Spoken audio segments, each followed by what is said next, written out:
जैसे राहुल गांधी अभी तक अपील नहीं की, आज वो अपील कर रहे हैं गुजरात की कोर्ट में, सूरत की कोर्ट में। तो क्या ये तो एक न्यायिक प्रक्रिया है, और न्यायिक प्रक्रिया में क्या इसको राजनीतिक स्टंट नहीं बनाया जा रहा है? राजनीतिक बनाने की कोई बात ही नहीं है भाई।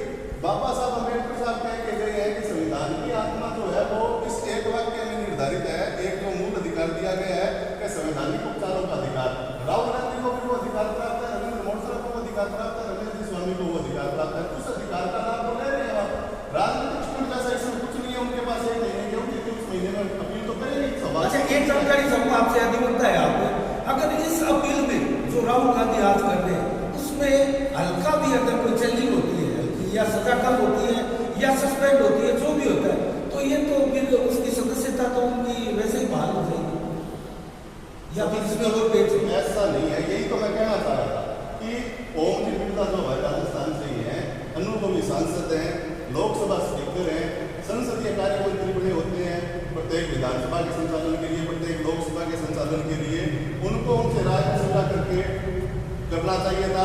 जो आपने लोकसभा स्पीकर का पत्र जिस आदेश के द्वारा इनकी सदस्यता रद्द की गई है वो बहुत ही एक छोटा आदेश है, उसका कोई लंबा चौड़ा इंटरप्रिटेशन नहीं। आपने देखा होगा एक पृष्ठीय है, एक पृष्ठीय में भी में तो फुटनोट लिखा हुआ है, उसके अंदर कुछ लिखा नहीं हुआ, उसके अंदर उन्होंने रद्दी कर दी, कुछ भी नहीं लगा। परंतु जैसे हर विधि का परंतु है, उसी पत्र का परंतु होता तो भी एक बात सोचने वाली होती है। लेकिन उन्होंने कुछ लिखा ही नहीं कि किस परिस्थितियों में इनकी बहाल हो जाएगी, अथवा बहाल होगी या नहीं होगी, कुछ नहीं लिखा हुआ है उसके अंदर। और उसकी भी हमें राइट है कि हम उसकी भी लोकसभा से जुड़े हुए मामले और विधानसभा से जुड़े हुए मामलों की संबंधित उच्च न्यायालय और संबंधित सुप्रीम कोर्ट में अपील की जा सकती है। उसका फैसला कांग्रेस बैठ करके कर लेगी, राहुल गांधी सभी हम अपने डिस्क्रिप्शन से कर लेंगे कि हमें उसकी भी अपील करनी है या नहीं। सजा की तो अपील न्यायपालिका से हमें कोई शिकायत नहीं है। हमने अगर कोई ऑफेंस किया, चाहे जिसने माना नहीं का, अगर कोर्ट ने माना है कि इस प्रकार का ऑफेंस हमने किया है और हमें दंडित किया गया है, तो कोई बड़ी बात नहीं है। हम न्यायपालिका का सम्मान करते हैं, उसकी अपील का हमारे पास आज राइट भी बैठा हुआ है। लेकिन ऐसा कुछ था नहीं, कुछ था नहीं। राजनीतिक स्टंट करने की कोशिश तो बीजेपी के लोगों ने की। जेपी नड्डा साहब आकर के कहते हैं पार्टी के राष्ट्रीय अध्यक्ष हैं, आश्चर्यचकित होती किस योग्यता के आधार पर उन्होंने ये बना रखा है। कहते हैं कि उन्होंने ये कह करके कि सारे चोरों के सरनेम मोदी क्यों है, इन्होंने ओबीसी का अपमान किया। कुछ भले आदमी को कौन बताए कि ललित मोदी तो हमारे राजस्थान के अंदर बढ़िया मोदी है, वो ओबीसी में काम है। आप सभी पत्रकार साथी जानते हैं कि हमारे यहाँ ओबीसी में आए यार, ये तो कोर्ट का फैसला है। आप कोर्ट के फैसले का तो हम सम्मान मुकदमा करना चाहिए। ये आप तो उसी बात पर आ गए कि धोखा मिलने के मेरे 10 लोगों की जेब कटती है। अब पुलिस थाने में वो चले गए, किसी ने रिपोर्ट दर्ज कराई, तो वो पुलिस वाला उसको ये थोड़ी कहेगा बाकी लोगों 9 लोगों ने क्यों नहीं कराई। वो तो व्यक्ति विशेष की मर्जी होती है। यानी उन्होंने तो अपना पंचोड़ दिखाई दिया ना, वो तो अगले की मर्जी, वो मुकदमा करे या ना करे। हम मुकदमा करके किसी को परेशान नहीं करना चाहते। ये हमारी सिद्धांत है, हमारी विशाल है। बढ़िया बात है कि कौन मुकदमा करता है कौन नहीं करता है, लेकिन वर्तमान में मुकदमा चल रहा है। प्रेस कॉन्फ्रेंस तो उस विषय में, उस विषय पे उस विषय में उस विषय में ये आप बात चले गए, बात के जवाब दे दिए। सर आपने जानते होंगे कि संसद के जो मंत्री होते हैं वो संयुक्त रूप से सदन के प्रति उत्तरदायी होते हैं। सदन की कार्रवाई चलाने के लिए चुनाव जीत करके सदन में पहुंचना आवश्यक होता है, और इन्हीं प्रक्रियाओं से गुजर करके ये लोकतंत्र फलता फूलता है और जीवित रहता है। आज आप किसी चुने हुए सांसद की बिना किसी कारण के, बिना नियमों की सुस्पष्ट व्याख्या के सदस्यता निलंबित करेंगे, उसको डिस्क्वालीफाई करेंगे, तो एक तंत्र से आप लोकतंत्र को डिस्क्वालीफाई कर रहे हैं। इसीलिए इस प्रेस कॉन्फ्रेंस का नाम डेमोक्रेसी डिस्क्वालीफाइड रखा गया है। कांग्रेस ने जब से राहुल गांधी जी को अयोग्य करार दिया है लोकसभा के सभापति ने, तब से कांग्रेस हालांकि ज़रूर एक दो जगह प्रोटेस्ट किए, लेकिन वो ऐसा कुछ दिखा नहीं कि वो पूरे देश के नेता हैं, उनके लिए पूरे देश में किसी प्रकार की आप लोगों ने कोई पोल की हो, भारत बंद की। क्या कांग्रेस कोई प्लानिंग के जरिए चल रही है, या ऐसा होना चाहिए था? संभवतः दूसरी पार्टी का अगर कोई नेता इस प्रकार से अयोग्य करार दे दिया जाता तो कम से कम पूरे देश में, पूरे स्टेट में एक दिन प्रदर्शन होते। लेकिन अभी तक कांग्रेस की कोई ऐसी नीति दिखी नहीं कि वो बड़े स्तर पर पार्टी अपना कार्य कर रही है। उससे पहले मैं बात बताना चाहूँगा कि जैसे ही सदस्यता से उनको निर्योग्य घोषित किया गया, उसके तत्काल बाद राहुल गांधी ने प्रेस कॉन्फ्रेंस की और उन्होंने बताया कि मैं न्यायपालिका में पूरी आस्था रखता हूँ, न्यायपालिका का निर्णय मुझे स्वीकार है, लेकिन वर्तमान सरकार जो है वो इस इस बात से डरी हुई है कि राहुल गांधी अगर संसद में खड़ा होकर के प्रश्न पूछेगा तो उन प्रश्नों के जवाब देने भारी हो जाएंगे। इस वजह से मेरी सदस्यता जो है वो रद्द की गई है। आगे भी मैं ये तपस्या करता रहूंगा, आगे भी मैं सच बोलता रहूंगा, आगे भी मैं जनता के मुद्दे उठाता रहूंगा। कांग्रेस पार्टी ने निर्णय लिया कि राहुल गांधी की को संसद सदस्यता से निर्योग्य घोषित करने के खिलाफ पूरे देश में जन सत्याग्रह चलाया जाएगा, जो कि लंबी अवधि तक चलेगा। उसका पीरियड रखा गया है 30 अप्रैल तक। पहले चरण में हमारे संभाग स्तरीय सम्मेलन हुए हैं, सभी संभागों में 31 तारीख को पूर्ण हो चुके हैं। उसके बाद में 1 और 2 तारीख प्रेस कॉन्फ्रेंस की, आज देश भर में प्रेस कॉन्फ्रेंस हो रही है। भादरा जैसी छोटी जगह में आप पत्रकार साहब भी हमारे साथ बैठे हुए हैं, तो हम दूसरा चरण पूरा कर रहे हैं। तीसरे चरण में हमारे साथ साथ यादगिर नारी का बैठा है, NSY की तरफ से यूथ से हमारे साथ विशाल गोस्वामी बैठे हैं। तो ये लोग मिलकर के एक पोस्ट कार्ड अभियान चलाएंगे। उसके साथ ही साथ मैं और शेर सिंह जी जैसे ब्लॉक स्तर के ऊपर हमें निर्देश मिले हैं कि हम नुक्कड़ सफाई करेंगे। उसके बाद में जिला स्तर पर प्रदर्शन होगा, उसके बाद में प्रदेश स्तर पर प्रदर्शन होगा और उसके बाद में राष्ट्रीय स्तर पर प्रदर्शन होगा। अल्टीमेटली जिला मुख्यालयों पर प्रदर्शन के लिए हमारी तो सदस्य संख्या रखी गई है कि उस प्रदर्शन में कम से कम 15,000 लोग शामिल होंगे, चाहे वो किसी भी प्रकार से शामिल हो। तो हम एक साथ हम देश को काओस में नहीं धकेलना चाहते, हम चरणबद्ध आंदोलन इसके खिलाफ कर रहे हैं। इसका पूरा प्रोग्राम पार्टी का आया पड़ा है और उसकी पूरी पालना की जाएगी।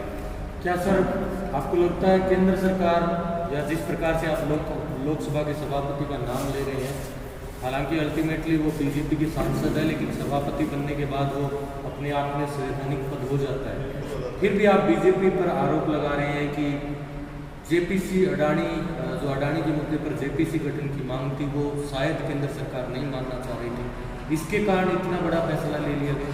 बिल्कुल, ये तो स्पष्ट ही बात है कि जब सदन का सत्र प्रारंभ था, उस सत्र के दौरान राहुल गांधी ने बहुत ही सिंपल सवाल पूछे जिनका जवाब दिया जाना चाहिए था। क्या आप ये अपेक्षा करते हैं कि किसी विधान परिषद में या विधानसभा में या लोकसभा में या राज्यसभा में कोई प्रश्न पूछे कोई सदस्य और उसका जवाब नहीं दिया जाए, उसका माइक म्यूट कर दिया जाए, उसके द्वारा बोली गई बातों को सदन के रिकॉर्ड से हटा दिया जाए? क्या पूछा था राहुल गांधी ने? बहुत सिंपल सी बात पूछी थी कि कितनी बार आप अडानी के साथ विदेश दौरों पर गए, कितने ऐसे दौरे हुए जब आपके जस्ट बाद अडानी वहां पर पहुंचे, और कितने ऐसे कॉन्ट्रैक्ट हैं जो आपके दौरे के तत्काल बाद अडानी को मिले। तो इन बातों का जवाब देने में उनको कहाँ दिक्कत आ रही थी? वो नकारात्मक जवाब दे देते कि मुझे अडानी ने किसी भी दौरे में मेरे साथ नहीं गए, अडानी ने किसी भी दौरे में मुझे बाद में ज्वाइन नहीं किया, और न ही मेरे किसी विदेश दौरे के बाद में संबंधित देश के अंदर अडानी ग्रुप को कोई कॉन्ट्रैक्ट मिला। उसके बाद में हमारा सीधा सा सिंपल सा सवाल था कि मॉरिशियस बेस्ड जो सेल कंपनीज हैं, जिसके अंदर 20,000 करोड़ का जो एक पैसा है, एक राशि है, वो राशि किसकी है? क्योंकि गौतम अडानी इंफ्रास्ट्रक्चर कंपनी चलाते हैं, मनी रेजिंग कंपनीज नहीं चलाते हैं, यानी कोई फाइनेंशियल इंस्टीट्यूशन वो नहीं चलाते हैं, वित्तीय संस्थान नहीं चलाते हैं। तो ये 20,000 करोड़ रुपए किसके हैं? और उन 20,000 करोड़ रुपयों की जो सेल कंपनीज है, उसके अंदर एक चाइनीज नेशनल का नाम आ रहा है। चाइनीज यानी चीन से आज हमारे संबंध कैसे हैं, वो किसी से छुपे हुए नहीं है। उन्हीं सेल कंपनीज का पैसा आकर के गौतम अडानी उनको इन्वेस्ट कर रहे हैं भारत के रक्षा अनुसंधानों में, भारत के रक्षा प्रकरणों में। तो क्या ये नेशनल सिक्योरिटी के लिए ये थ्रेट नहीं है? और इसका जवाब क्या संसद में नहीं दिया जाएगा? तो कहाँ दिया जाएगा? तो कहाँ दिया जाएगा? हमने ये सीधे सिंपल सवाल पूछे, इन सवालों से ये भयभीत हो गए, इन सवालों को रिपोर्ट से हटा लिया, बोलते टाइम राहुल गांधी का माइक बंद कर दिया। तो क्या मानेंगे आप? भयभीत नहीं है? बदवाड़े होते तो जवाब देते, चाहे नकारात्मक दे देते कि ऐसा नहीं हुआ और सेल कंपनीज की हम जांच करवा लेंगे। क्यों नहीं जांच करवाते? हिंडनबर्ग की रिपोर्ट के बाद में ऐसा कैसा सेटअप था गौतम अडानी ग्रुप का कि विश्व के 3 नंबर अमीर आदमी होने से सीधे 33वें नंबर के अमीर आदमी बने। यानी हवाला कारोबार से भी मतलब आगे बढ़ करके, मनी लॉन्ड्रिंग से भी आगे बढ़ करके ऐसी व्यवस्था इन्होंने स्टैब्लिश कर रखी थी इस मतलब राज्य के सहयोग से कि वो उसकी एक रिपोर्ट से हवा निकल गई और उसकी जांच करवाना ये लोकतांत्रिक सरकार आवश्यक नहीं समझती।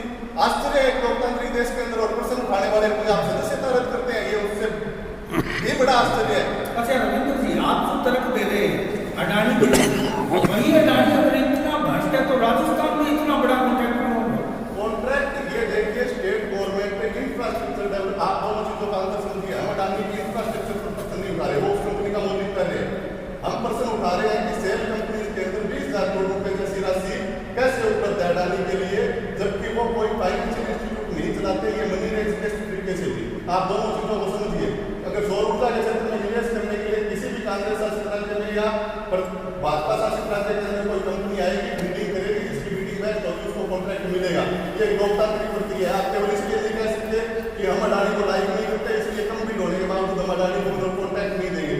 पैसा जो है सेल कंपनी के अंदर है, सेल कंपनी जो है ईडी देखती है उसको, तो ईडी को जांच नहीं करनी चाहिए थी। ईडी ने चलो जांच नहीं की, तो क्यों नहीं की? उसकी जेपीसी जांच नहीं हो सकती। 2G स्पेक्ट्रम घोटाले की हमने जेपीसी जांच करवाई थी, क्या उस समय सरकार नहीं थी? क्या उस समय की सरकार के पास बहुमत नहीं था?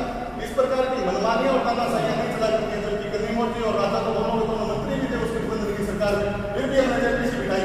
अडानी के साथ इन पे क्या सोचते हैं कि ये उसके खिलाफ जेपीसी नहीं बिठा सकते? यही तो हम प्रश्न पूछ रहे हैं। तभी तो हमारी आवाज भी उठती जा रही है, तभी तो हमारी सदस्यता रखी जा रही है।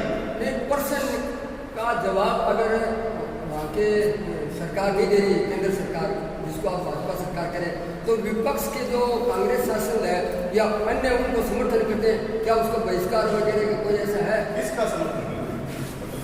किसका? भाई सरकार ने तो उनका जवाब नहीं दे रहे। भाई लोकसभा में जो राहुल गांधी प्रश्न करता है उसका जवाब नहीं दे रहे, सत्ता पक्ष ने नहीं दिया। लेकिन जो विपक्ष से बैठे हैं, क्या वो नियम भी तो ये भी है कि वो नहीं दे रहे तो उनसे बहिष्कार भी तो कर सकते हैं। बहिष्कार अच्छी चीज नहीं मानी जाती है। सदन के संचालन के लिए सभी दलों की उपस्थिति वहाँ अच्छी मानी जाती है, और जो बहिर्गमन कर जाते हैं विरोध स्वरूप, तो वो जहाँ प्रस्ताव रखा होता है वो प्रस्ताव पारित हो जाता है। आप प्रश्नकाल में और प्रस्ताव में अंतर समझिए पत्रकार जी। प्रश्नकाल में उत्तर देने होते हैं, बहिर्गमन प्रस्तावों के विरोध में किया जाता है। सर, जिस कोर्ट के सेशन जज ने ये सजा सुनाई, उनको 2 दिन बाद उनका प्रमोशन हुआ, वो जिला कोर्ट के जज बन गए। प्रमोशन कॉलेजियम करता है, उस पर मैं जवाब नहीं देना चाहता। वो कॉलेजियम का काम है, हम उसमें कुछ नहीं करना चाहते। कुछ जिज्ञासु पत्रकार हैं, वो अपने स्तर पर खोज करें कि किस बेस पर उनको दिया गया। हो सकता है वो मेजोरिटी के पास बहुत से लोगों का प्रमोशन भी होता है, हो गया हो, यानी न्याय व्यवस्था में कॉलेजियम प्रणाली लागू है। और सीटों पर खाली होने के भाव में बहुत से जज हमारे ऐसे होते हैं जो अपनी पदोन्नति का इंतजार करते हुए उसी पद पर कार्य करते रहते हैं। तो हो सकता है कॉलेजियम में उनका नंबर आ गया हो। अगर कुछ पीसी लग रहा है, कुछ संदिग्ध लग रहा है, तो हमारे पत्रकार साथी जांच करते हैं। हम तो न्याय प्रक्रिया पर कोई सवाल उठाना नहीं चाहिए। जातीय और धार्मिक विभेद, जातीय और धार्मिक विभेद, भुखमरी, गरीबी, महंगाई, किसानों की अनदेखी और जो छात्र हैं उनकी अनदेखी, यानी ये लोकतंत्र को डिस्क्वालीफाई करने के लिए काफ़ी है ये चीज़ें। तो इस डिस्क्वालिफिकेशन के लिए आप लोग आगे क्यों नहीं आ रहे? कैसे आए हैं? यात्री तो आए बैठे। तो इसके बारे में बातचीत सदन में हम प्रश्न उठा रहे हैं। हमारे जो निर्वाचित सांसद हैं वो सदन में प्रश्न उठा रहे हैं। हमने बारंबार इस सरकार को बाध्य किया है कि हम कोई तो प्रश्न पूछते आ रहे हैं जो आपने पूछे, उसको डेमोक्रेसी डिस्क्वालीफाइड इसलिए नहीं कहा जा सकता कि वो अपनी लोकतांत्रिक जिम्मेदारियों से भागने के कैटेगरी में आता है। डेमोक्रेसी डिस्क्वालीफाइड एक अलग चीज है। उनको चाहिए था, एक लोकतांत्रिक समाजवादी सरकार का ये दायित्व होता है कि वो अपने किए गए वादों को पूरा करे। इन्होंने कहा था कि हम 2000 करोड़ रुपए, 2000 करोड़ नौकरियां प्रतिवर्ष सृजित करेंगे, किसानों की आय हम दुगनी करेंगे, 100 से ज्यादा स्मार्ट सिटीज बनाएंगे, बुलेट ट्रेन चलाएंगे, किसानों की आय दुगनी में आ गया है। तो ये इन सभी प्रश्नों को हम पूछते हैं, तभी तो हमें अच्छे नहीं लगते। हम बाहर भी पूछते हैं, हम सदन के अंदर भी पूछते हैं। रविंद्र जी, क्योंकि ये प्रेस कॉन्फ्रेंस कांग्रेस संगठन की है, तो कांग्रेस संगठन से जुड़े सवाल भी इसमें पूछे जा सकते हैं। थोड़ा सा पीछे हटके जरूर आप कह सकते हो उनको, जिस प्रकार से भादरा में कांग्रेस की दुर्नीति हो रही है। आप राजेश्वरी जी देहात के अध्यक्ष बनी है, आप शहर के अध्यक्ष बने हैं। इस लिहाज से अभी अप्रैल माह शुरू है कांग्रेस में और भाजपा में, दोनों में टिकटों की एक्सरसाइज भी शुरू हो चुकी है। तो इस लिहाज से संगठन कितनी संजीदगी से काम करेगा कि किसी कांग्रेस के सबसे ईमानदार चेहरे को टिकट के लिए रिकमेंड करेगा? क्या प्रयास होगा? हम यानी चलो लोग मुझे राजेश्वरी जी को 10 मार्च को बनाए, उससे पहले भी तो हम भादरा में रह गए थे, उससे पहले भी तो हम कांग्रेस से जुड़े हुए थे। प्रत्येक कांग्रेस का किरदार भी जो है उसको हम आज से नहीं लंबे समय से जानते हैं। वो जिस प्रकार से पार्टी हित में कार्य कर रहा है उस प्रकार की उसकी रिपोर्ट बना करके प्रदेशाध्यक्ष को सबमिट करवा देंगे, प्रभारी जी को सबमिट करवा देंगे, रिकमेंडेशन लिख देंगे। कोई साइंटिफिक मानता है उससे हमें कोई एतराज नहीं है। सभी एक परिवार के रूप में कार्य करें ऐसी हमारी अपेक्षा है। यहाँ से उनके मुखिया होने के नाते हम तो यही चाहेंगे कि इन मीटिंगों में प्रत्येक प्रत्याशी आया करे। क्या आप भी टिकट मांगते हैं? मैं भी टिकट मांग सकता हूँ। कानपुर मतलब लोग देखते हैं, इस बार ऐसा कोई नियम नहीं है। अगर नियम आया तो अपने सोच लेंगे।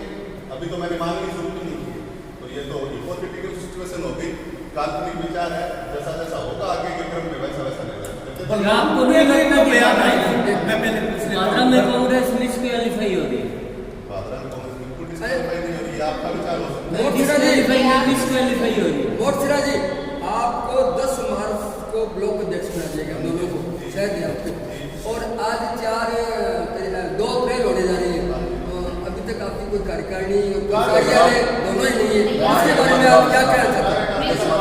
कार्यकारिणी देने के लिए डेडलाइन दी गई थी, फॉर्मेट में कार्यकारिणी दी गई थी, जिसमें 53 व्यक्तियों के नाम देने थे, जिसमें अध्यक्ष के अतिरिक्त 1 संगठन महामंत्री, 10 महासचिव, 10 उपाध्यक्ष, 10 सचिव और 15 सदस्य बनाने थे, 2 प्रवक्ता बनाने थे, 2 मीडिया प्रभारी बनाने थे।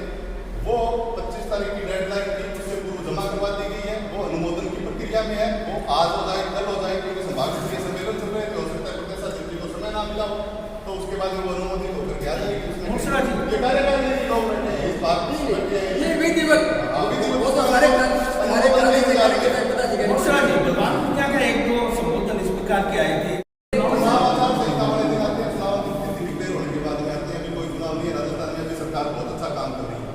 चलो एक क्वेश्चन और कर लेता हूँ छोटा सा।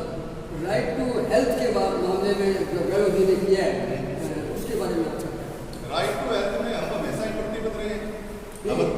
जनता के हित में है, पूरा बताएंगे जी। आप पूछने का आपका स्वागत है, लेकिन सुनने का भी धैर्य रखना पड़ेगा।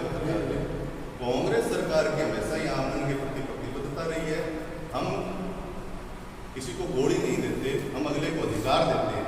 जैसे कि हमने सर्वप्रथम तो RTI राइट टू इन्फॉर्मेशन दिया, उसके बाद में हमने राइट टू वोट दिया, उसके बाद में हमने राइट टू एजुकेशन दिया, जिसके तहत आज मतलब कि नवीन शिक्षा नीति पूरे देश भर में कार्य कर रही है। फिर उसके बाद में हमने जन सुनवाई का अधिकार आम जनता को दिया। उसके बाद में हमने स्वास्थ्य क्षेत्र में काफी काम करने के बाद में चिरंजीवी योजना में और करने के बाद में उसके बाद में भी हमने कहीं ना कहीं महसूस किया कि चिरंजीवी योजना में आपात के लिए कोई व्यवस्था नहीं है। अभी एक्सीडेंटल क्लेम ने वो हमने बढ़ा के 5 से 10 लाख रुपए कर दिए। लेकिन होता क्या है कि दुर्घटना कहीं होती है, नजदीकी अस्पताल हो सकता है, निजी हो, सरकारी हो, तो ऐसी परिस्थितियों में हमने इस राइट के तहत क्या कर दिया कि उसमें कोई भी अस्पताल इलाज से इनकार नहीं कर सकता। तो क्या बुरा किया? जनता के बिल्कुल हित में किया, जनता के हित में है, जनता इसका स्वागत कर रही है खुले भाव से। लेकिन हमारे कुछ चिकित्सकों को इसके बारे में गलतफहमी है, तो उसके लिए मतलब क्या है कि असली जो तरीका है वो संवाद का तरीका है। सरकार के मध्य और लोकतांत्रिक संगठन के बीच में संवाद हो, अगर कुछ बिंदुओं पर उन्हें आपत्ति है तो उन बिंदुओं का निर्धारण हो सकता है। पुनर्भरण जिस प्रकार के चिरंजीवी योजना के तहत हम कर रहे हैं, इलाज का बड़े से बड़े अस्पतालों में निम्बस हॉस्पिटल वगैरह वगैरह सब में कर रहे हैं, आपके एसिक्स में कर रहे हैं, तो इन अस्पतालों को भी हम पुनर्भरण कर रहे हैं। यहाँ तो चिरंजीवी योजना के तहत ऑपरेशन या इलाज हो है। उसी प्रकार से आपातकालीन सेवाएं अगर किसी को यह अस्पताल देंगे तो उसका पुनर्भरण सरकार करेगी। कहीं कोई चिंता की बात ही नहीं है। उसके बावजूद चिकित्सक वर्ग का विरोध मुझे समझ में नहीं आ रहा। आम जनता इस के समर्थन में बताए कुछ नोटिस वगैरह दिए बिना ही उनको उनकी सदस्यता को खत्म करना एक लोकतंत्र की हत्या करने जैसा काम उन्होंने किया है। हम किसी भी मुजरिम को अगर सज़ा दें तो उससे पहले हम उसको सूचित किया करते हैं, लेकिन इन्होंने तो उनके घर पर ही दावा बोल दिया। इस वजह से सभी कांग्रेस जन, पूरे हिंदुस्तान के कांग्रेस जन और आम जनता इस कार्य को बहुत ही निंदनीय मान रही है, क्योंकि हमारी मोदी सरकार एक निरंकुश सरकार है, एक कट्टरवादी सरकार है, जिसने हमारे नेता जो एक लोकतंत्र की आवाज़ को बुलंद करना चाहते थे, अपने संसद में आवाज़ बोलना चाहते थे, तो उनको उनकी आवाज़ को दबाने के लिए, उनको आगे रोकने के लिए सिर्फ इन्होंने ये कदम उठाया है और जल्दबाजी में उठाया है, बिना कुछ प्रमाणित किए हुए, प्रमाण दिए बिना ही उन्होंने तुरंत ये कार्रवाई कर दी। तो इस वजह से आज पूरा कांग्रेस जन इस बात की निंदा करता है, हम इसके बहुत खिलाफ हैं।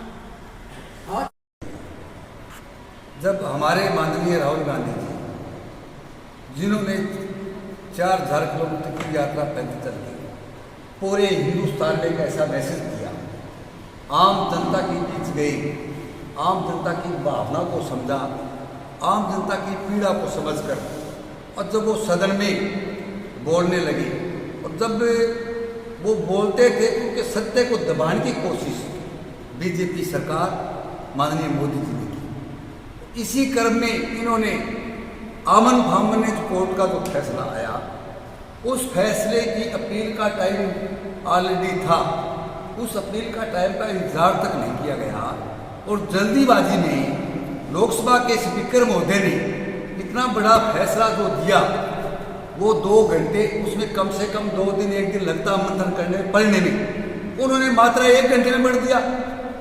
ये कौन सा लोकतंत्र है? उन्होंने जल्दीबाजी में किसी तरह जो ये फैसला हुआ, कोर्ट का हम सम्मान करते जो फैसला हुआ, लेकिन उनको जल्दीबाजी में ये जो कदम उठाया है लोकसभा सदस्य भंग करने का, ऐसा कदम नहीं उठाना चाहिए। ये एक तानाशाह सरकार है, इसने जो है जानबूझ के जितने भी, चाहे कांग्रेस के नेता हो चाहे अन्य विपक्ष हो, उनको ईडी के जरिए इनको अलग अलग तरीके से जो है टॉर्चर किया जा रहा है। जहाँ जहाँ बीजेपी की सरकार नहीं है, अन्य पार्टियों की जो सरकार है, सभी सरकारों को तंग किया जा रहा है। इसी क्रम में जो है आज कांग्रेस एक बहुत बड़ी पार्टी है, उस पार्टी के नेता राहुल गांधी जी जब पूरे हिंदुस्तान में घूम के आए, मोदी जी के बीजेपी वालों की खलबली मच गई और इसी क्रम में उन्होंने पूरे हिंदुस्तान में हाथ से हाथ जोड़ो कार्यक्रम दिया। पूरे हिंदुस्तान में बहुत कामयाब रहा हाथ से हाथ